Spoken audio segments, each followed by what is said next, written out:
Yo, what's up guys? Discarding Masipag TV here. Welcome to my channel. Don't forget to like, comment, share, and hit the notification bell para updated ka sa mga upcoming videos ko.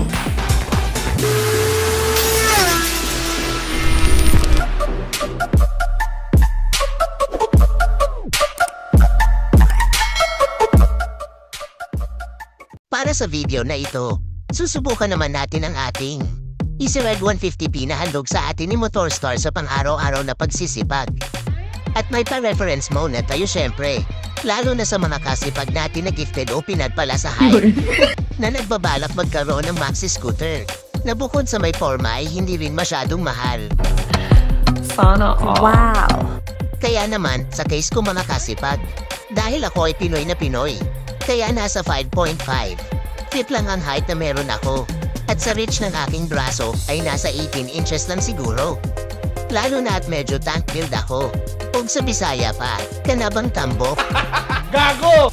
Pero kahit pa 5 flat ka lang naman ay pasok na pasok parents sa'yo itong EasyRide 150p natin kasipag. A few moments later, meron lang naman kasi itong 760mm na taas mga kasipag. So yakan-yak ko lang kahit hindi naman tayo ganun katasan. At meron na pala itong malapad at super foamy na upuan mga kasipag. Kaya may tendency na kailangan mong ibuhak ka. Ano yung mga paa dahil sa malapad nga itong upuan ni EasyRide 150p. At kwento ko lang mga kasipag, na hanggang ngayon hindi ko pa nakakalimutan yung pakiramdam. Na importante ka lang sa buhay niya kapag may pakinabang ka. Pero kung wala ka ng pakinabang ay basta-basta ka nalang ipagtabog yan.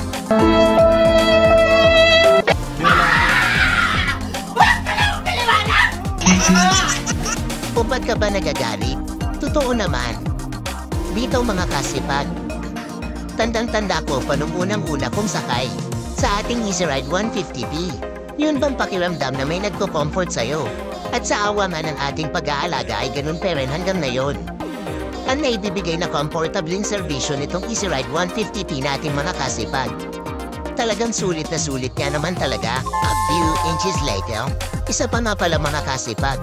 Pagdating sa power nitong EasyRide 150p natin, is pagpihit mo sa accelerator niya ay hindi siya ganun ka-power na aarangkada agad.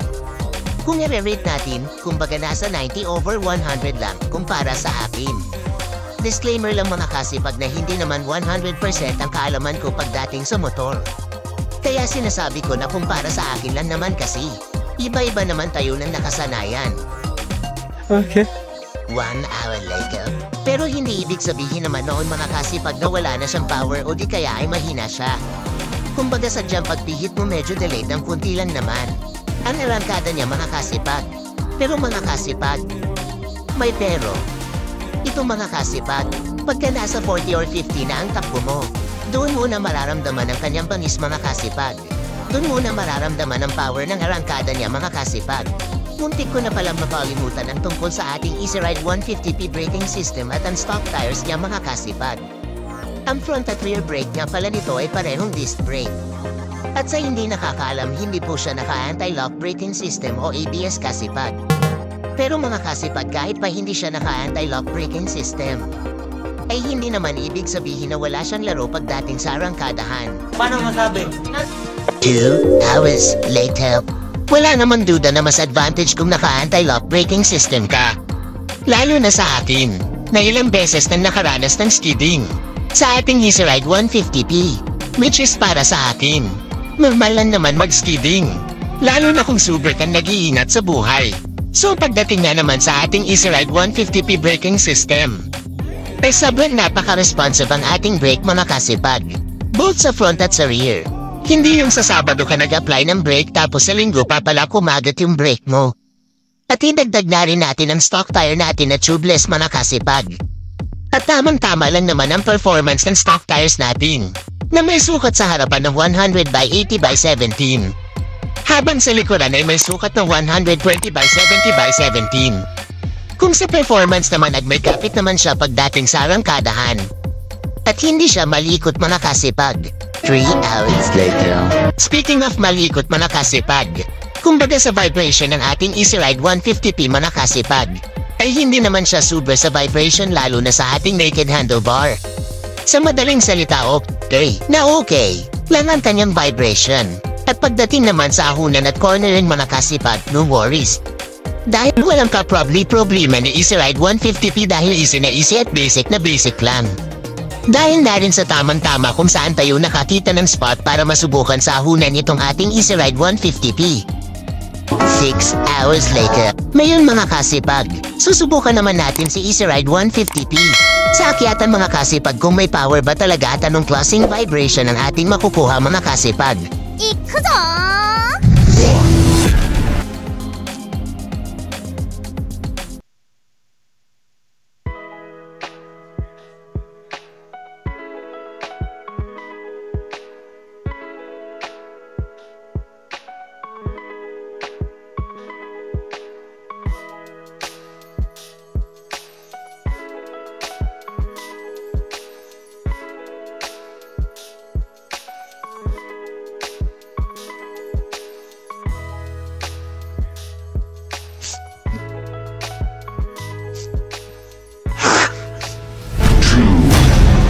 ikuzo!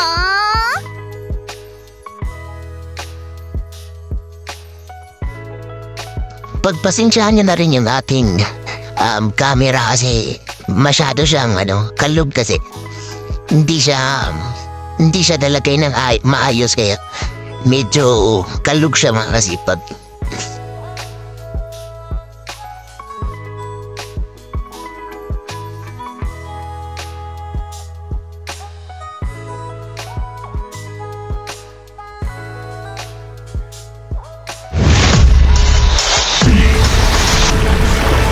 ikuzo!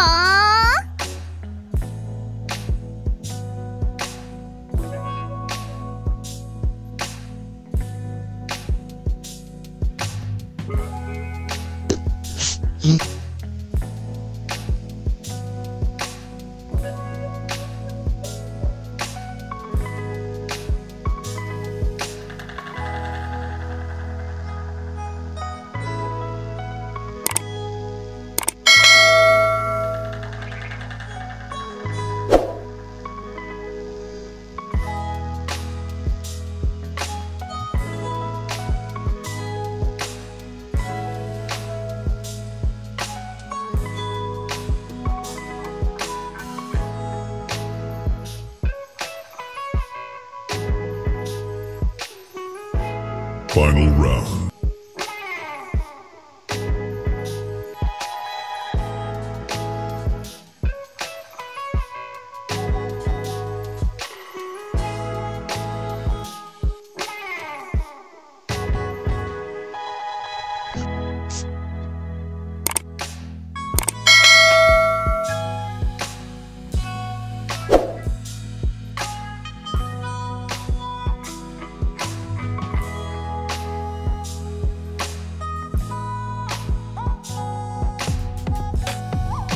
One eternity later. At dahil nga hapon na kaya hanggang dito na muna tayo at tayo ay uuwi na. Siyempre, kasi nga hapon na, di ba? Pero bago yun, total nandito na rin naman din tayo. Eh di mag-selfie na rin din tayo.